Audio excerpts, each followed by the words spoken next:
Hello, this is Mary Grace, and I'm jumping on the bandwagon like I like to do, and wanted to give you my 24 stitches in 24. I'm not really sure there's going to be 24. I think it's going to be closer to 12, but I thought I'd, give you a December update plus my plans, and it could be some fun to look back at in a year. Having said that, I will not be doing a whip parade of everything I did do this year because I'm not sure where all of it is. I gave some of it away. I did a lot. So we'll see if I do an update at the end of this year, but at least I'll do a plan for 2024. So of course, the first thing for 2024 is Scary Stitches, a Victorian sampler. Ooh, but look here, this was part of my Christmas haul to hold the material in place. And I know you must be thinking right now, how does it work? Well, it works like that. It undoes the material. This is important to show you because last time we looked at this together, you saw the top, which said the beware. And now I'm working down here on the scary part. So I have come quite far. The deadline is the end of January so that I can put it in for the March show. So I'm really excited about that. So this is priority number 1. Priority number 2 are dragons. That's because I still want to play the games. The Halloween Challenge Facebook that I'm in is celebrating dragons because 2024 is the year of the dragons. So I've already stitched these two. So I'm going to put this one on red material stitched in white, and I'm probably going to put this one on black material stitched in red. So those are my dragons, so I can anticipate the dragon challenge.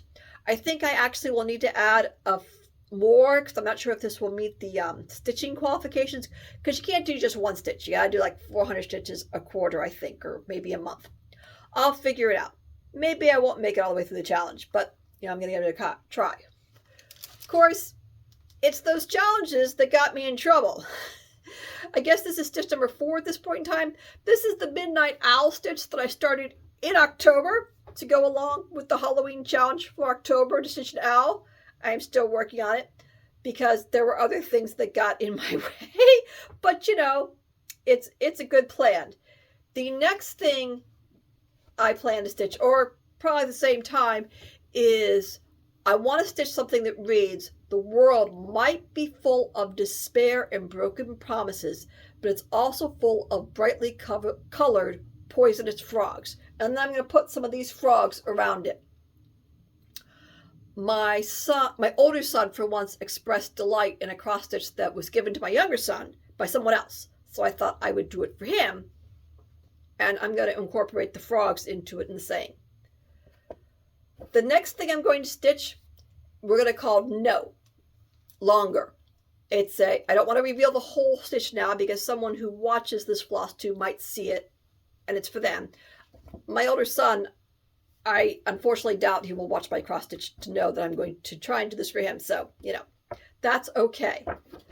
Then next, back to that Halloween challenge, I want to finish Snowdrop Sprite, which I started last year during her challenge, something to do with winter. Stitching something wintry, and because this is a Snowdrop Sprite, it fits the qualification of being both wintry and Halloweenish at the same time. And as you recall, I ran into a problem because I did some floss substitutions and I didn't quite write down my floss substitutions. So here she is, and she's on green material, and I will not be doing all of the background stitching. I'm just doing the forefront stitching. And I've made a decision, and I figured out what colors I'm going with. No one will have another difference about if I switch these colors back and forth or not, probably. So I want to get this Snowdrop Sprite done this year. Then next comes the cardinal, the blue jay. I said the word cardinal because when I finished the blue jay, I told myself I could buy the companion piece, which is a cardinal. And I went and threw like 20 stitches in because I took this with me on a trip to Bloomsburg. But I've since decided this is not a good travel stitch because this is done on perforated paper. If it gets bent, you can't iron it. So I had taken it with me because it was small and I thought it would be my travel piece. But like I said, you can't iron this to fix this, so this should not be a travel piece. So I'm actually think I'm going to kit up the dragons, and I'm going to make the dragons my travel piece. Now, if I finish all of this, I still have the owls to work on. I want to work on the owls. Or maybe I want to work on my white whale. I found it. I've been looking on eBay for 2 years for this Girl Scout sampler. Because this pattern, these patches here, the designs, this is when I was in Girl Scouts. The pattern's not great. I'm going to have to wing it a bit, but I'm going to try and make it work. And I'm also going to change the corners that no longer look like daisies to me to owls or maybe another Girl Scout symbol. I also think I'm going to do it on an off-white and therefore alternate the daisies between white and yellow, because in my mind daisies are white, but they're shown yellow. So lots of plans going on here. And then, of course, I have this witch pattern that I bought. And because I bought the pattern, I want to do the pattern. So I don't know if I'm going to do the whole pattern. I like the witch. Don't know if I like the other parts. So we'll see what happens with that. So those are my cross stitch ideas for 2024. But I have other things that I'm working on. Again, going back to Christmas, my older son did give me this owl set that I have been wanting. I've been looking at this online for over a year because I really wanted to stitch these owls. But I had another felt set that I was working on, and I felt like I had to finish those, but now I've decided not because I'm not interested in the other patterns. But I'm very interested in doing all 3 of these owls, so I'm very thankful to my son for getting this for me. And then related to that, my younger son bought me this material. It is a bunch of green material that I'm going to quilt together to make into a tree. And then I'm going to put hangers on the tree, and the owls are going to be on the tree.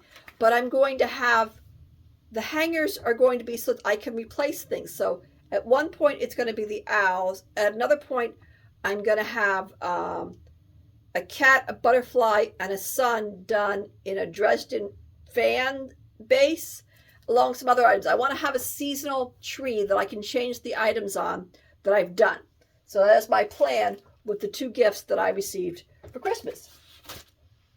So next, this is a project I'm doing up really quickly now for a friend of mine as a gift. And I know it's not cross stitch. It's not. It's gonna have the buttonhole stitch around it, so it's gonna be like quilting, maybe.